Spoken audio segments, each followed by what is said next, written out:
Hello, everybody. Welcome back to the Nibiru channel. It is January 14th, 2017. Once again, the sun disturbance continues as we're watching a very, very large coronal hole turning towards Earth in the next several days. The reason why I report on these coronal holes is because they are very suspect when it comes to increasing the earthquake activity on the Earth. Now, to me, and in my research and what I've been doing with my investigations, is there seems to be something perturbing the sun. Something is interacting with our sun, and it has been for some time now. Now, we're going to go ahead and get straight into some of this information, but before we do, I want to go ahead and announce to any of our viewers and subscribers that we are now on Facebook. We've dedicated a whole entire page to Planet X and all of the current events and things that are happening with our Earth and the Sun. I will leave a link to the new Facebook page in the description box under this video. But let's get right into taking a look at this large coronal hole. Now, if you take a look at the very top of the sun, all through this very, very dark region, and then curving downward, it almost is in the shape of a banana, this large coronal hole. Now, just the other day, the sun had a very large coronal mass ejection, and we're going to go ahead and show that to you because we have it, and it was quite amazing. Now, one space weather website said that this CME, as they call it, coronal mass ejection, was almost a kill shot for the Earth, meaning at the time of that coronal mass ejection, if that would have been aligned with the Earth, that is what they reference to when they say that would have been a kill shot. So that would have probably been pretty close to the end of humanity. And we always seem to be in the right place at the right time during these large CMEs. But there you go. You can see that this coronal hole, and this is just another image of it, it will be turning towards Earth within a matter of days. And just a few weeks ago, we were going through this over and over and over again, these large coronal holes turning towards Earth. And everyone says, well, what does that have to do with us on Earth? What is the big deal?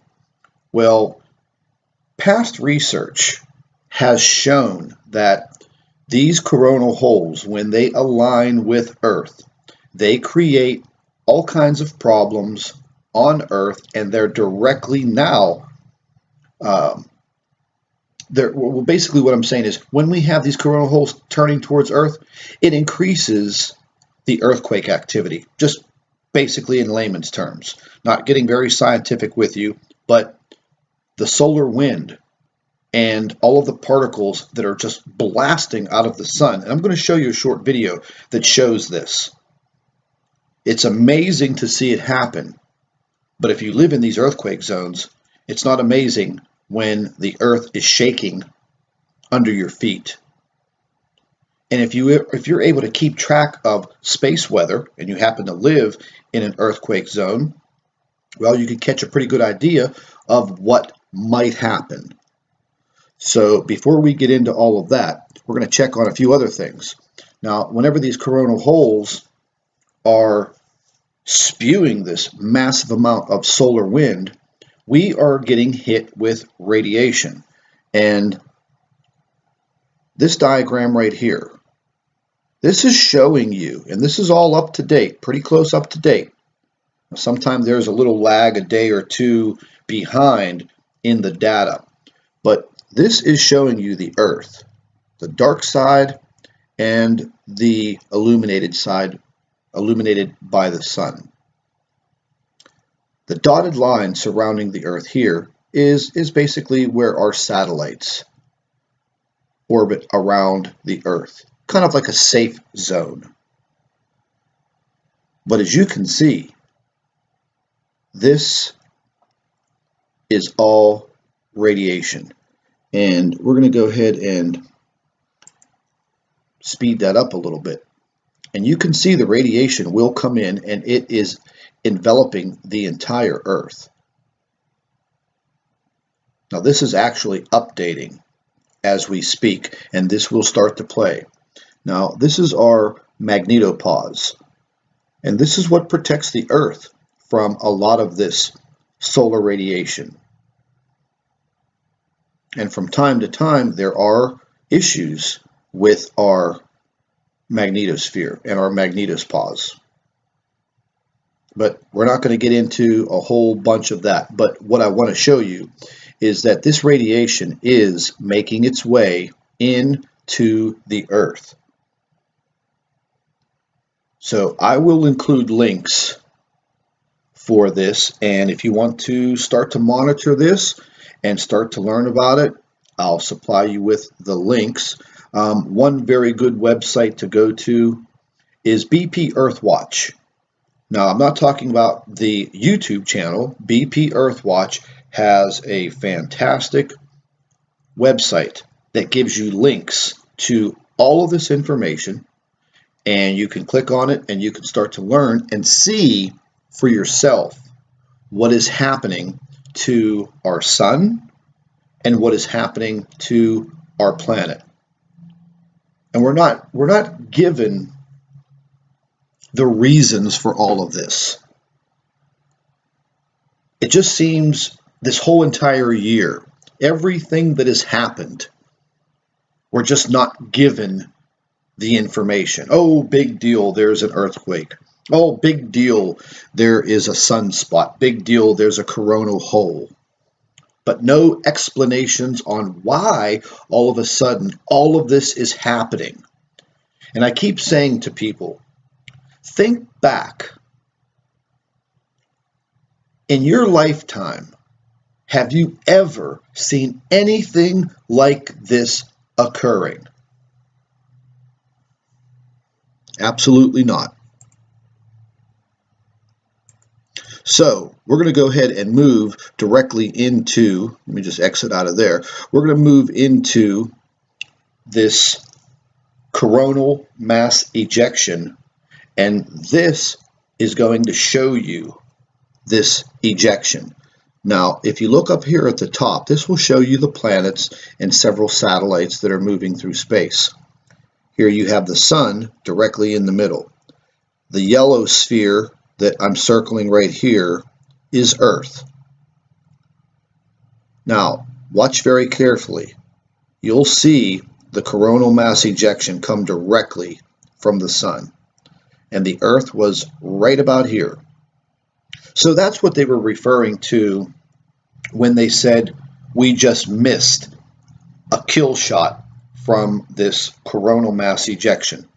The Earth just happened to be in the right place at the right time. And I've seen a lot of this, over the years, and, watching the sun. And it just seems that the Earth just continuously gets lucky when it comes to these kill shots.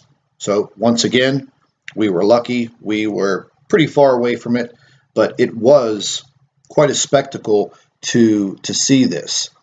Now, I have the SOHO satellite that looks directly at the sun, and I'm going to go ahead and play this for you because we're going to see that massive CME, coronal mass ejection, coming out of the sun. So I'll just go ahead and I'll start this for you, and you could start and stop this as you want, and we're going to go ahead and speed it up a little faster. And bingo, there we go. So we're going to stop it. I'll reverse it.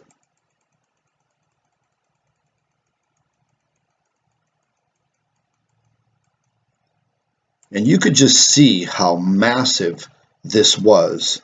Now I'll leave a link to this also, and you can go on here and you could put in the dates, and it's quite easy to use, quite easy to learn, and you can check these things out for yourself.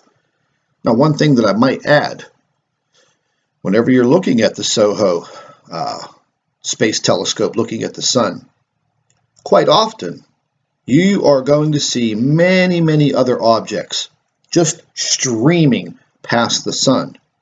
Now, some of you may laugh about this, and some of you may not.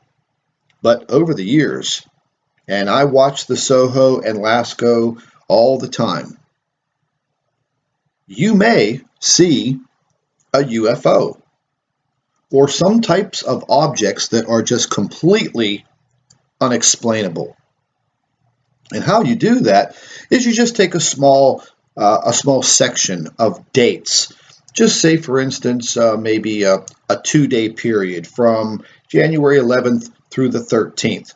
Plug the dates in and hit play, and it will give you those dates. Now, it's going to start off real fast, and I'll just go ahead and show you. There's a whole bunch of little buttons down here at the bottom, very easy to use. And there you see the coronal mass ejection. And then you'll see how fast things are moving through space. And this takes a photograph, I believe it's about every 12 minutes. Now, you can slow it down, you can make it go faster. And right here, the button that says step. All you have to do is click on it, and it will stop what they call the little movie theater for SOHO. And if you keep on clicking on it, 1, 2, 3, it basically takes it frame by frame. Now, something that I like to do, you could also reverse it by clicking in the little reverse box right here and hit step, and it will take you in complete reverse.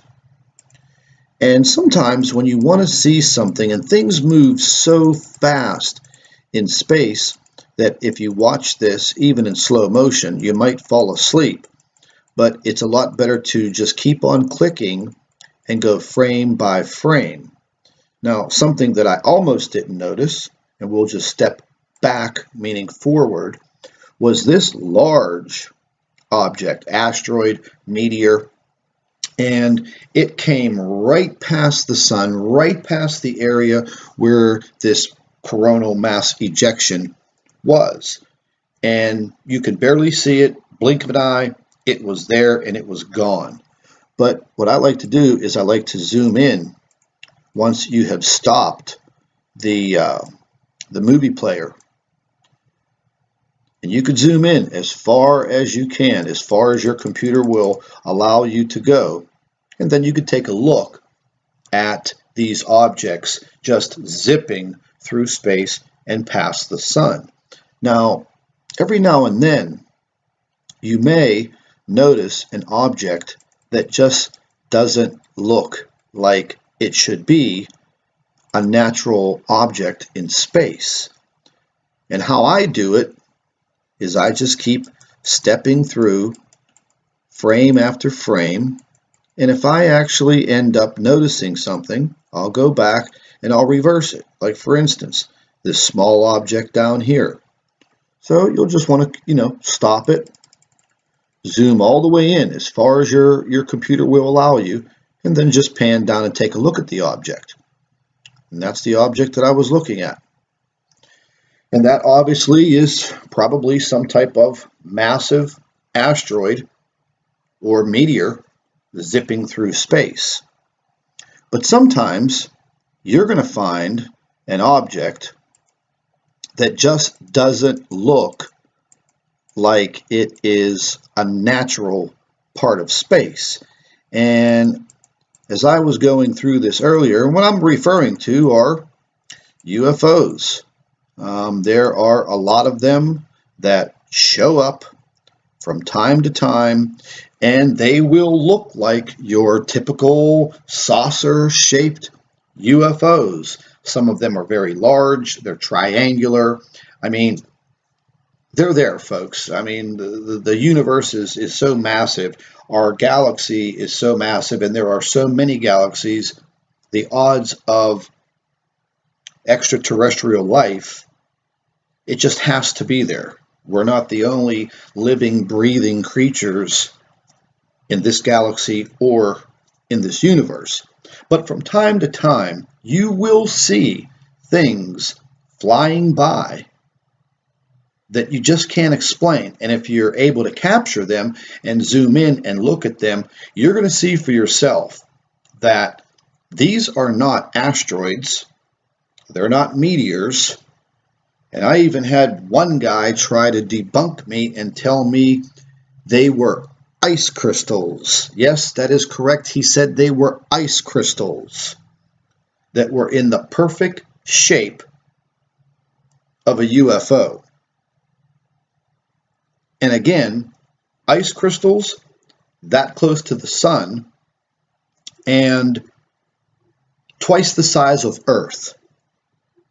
So that would make it an iceberg. And wouldn't you think that it would melt being that close to the sun?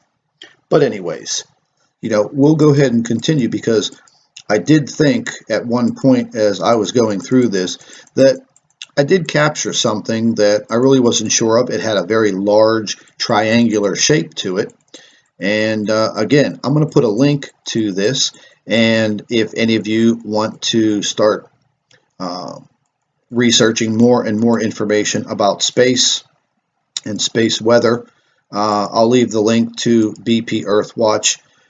He does a fantastic job. His website is absolutely awesome. It's basically everything that you need for space weather. He pretty much has all of the links. Now, what I was referring to, what I saw, was this little object right here. And I know this doesn't have anything to do with Planet X or earthquakes or anything that we're talking about. But if you're going to go ahead and you're going to use any of these sites, and again, you may find something or see something that is completely unexplainable. So here's the beginning of the CME. And here's a good close-up view and look at it. And then we have this object. There you go, right there. It's completely triangular. There's something very small here in the back. And I have seen these types of objects many times around the sun. And they're very triangular, and they're very large. Because if you look at the size of this object, and this is the sun is behind this shield. So the sun is the size of this white circle. And this big red circle just basically blocks out the rays of the sun so you can get a better view from the camera. But there you go. And if you go step by step through a period of maybe 2 days at a time, you will probably see some things that you've never seen before, things that are completely unexplainable. So the point that I'm trying to make is there are so many things out there just in our solar system that we don't know about. And just because you can't see it, and just because you can't see it with a telescope, and even the biggest telescopes in the world, just because you can't see it, doesn't mean it's not there. And just because you can't put it into a mathematical equation, doesn't mean that it's not there. There are so many things zipping through our inner solar system each and every second, and we don't know about all of them. We don't even know about a fraction of what is going on in our solar system. So many times people say, if there was something in our solar system that should not be there, all of the astronomers around the world would know about it. Well, I'm not too sure about that, because as of lately, well, basically this whole entire year, we've had so many near-Earth objects just come out of nowhere and fly by our planet. maybe giving us a few hours notice. And this near-Earth object situation has gotten completely out of hand. And if you don't believe me, you could go directly to the JPL, Jet Propulsion Laboratories website. Just go to Google and type in near-Earth objects and go do your research. The list of these near-Earth objects is growing and growing and growing every single day. There are some days that there are 2, 3, or 5 near-Earth objects.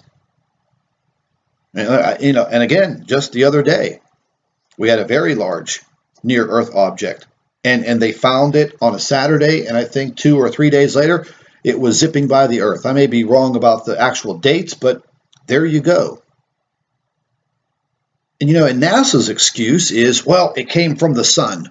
The sun, we couldn't see it. Okay, well, you're spending the taxpayers' dollars, millions of taxpayer dollars, to see these objects. So what are we paying you for? You're obviously failing at what you're supposed to be doing. So instead of going and looking into deep space at Planet 9 that is 20,000 years away, who cares? How about let's start paying attention to what's going on right here and right now? And while I'm asking, hey, can you guys stop lying and start disclosing more of this information on what is happening with our sun, what is happening with our Earth? Because if you think people are just going to stand around and take your dumb answers to our questions, people are starting to wake up each and every day. Just take a look at your weather. Where I live, the temperatures should be in the mid-20s, 25 degrees Fahrenheit. The other day, I walked outside, it was 67 degrees Fahrenheit. 67. Folks, my grass is growing in the middle of January. Okay, I may need to go out there and cut it. So again, for people who tell you that there is nothing going on, there's nothing to worry about, okay, you know what? Just leave those people alone. Don't even waste your breath anymore. Just forget about them. You're not going to make them see anything until it is right upon them. And then they're going to start crying and begging for the information and for your help. And if you're a kind human being, then you'll help them. But this is just showing you that each and every day over this whole entire year of 2016 leading into 2017, we're under the gun every single day. That's what it seems like to me. Other people may have another perception. But with everything going on around us, the earthquakes, now the volcanic activity, what is happening to our sun, what is happening to our Earth. So stay tuned to all of this information. Stay tuned. Keep your eyes open. Keep your ears open. If you do a little homework and do a little research, you'll start to understand and you will start to see with your own eyes that something in our solar system, something in our skies is not right. Thank you for watching the Nibiru channel.